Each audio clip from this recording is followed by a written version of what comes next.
Khulna city কর্পোরেশনের KCC অব্যাহতিপ্রাপ্ত মহিলা councillor advocate jasmine Parveen জলিকে গ্রেফতার করেছে গোয়েন্দা পুলিশ। আজ শনিবার দুপুর 1:30টার দিকে নিজ বাড়ি থেকে তাকে গ্রেফতার করা হয়।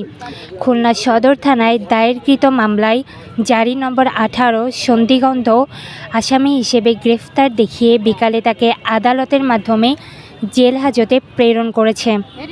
মহানগর গোয়েন্দা পুলিশের পুলিশ পরিদর্শক তৈমুর ইসলাম বলেন, অ্যাডভোকেট জেসমিন পারভীন জলি খুলনা সদর থানায় গত বছরের 21শে সেপ্টেম্বর দায়েরকৃত মামলার যার নম্বর 24 এজাহার নামীয় আসামি।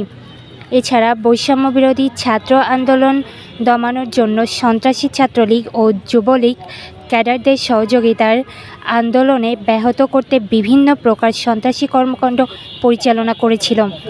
তার বিরুদ্ধে আইনত ব্যবস্থা গ্রহণ করে তাকে আদালতের মাধ্যমে জেল হাজতে প্রেরণ করা হয়েছে। তাসনবা ইসলাম ঋতু, 64 নিউজ টিভি, বাংলাদেশ।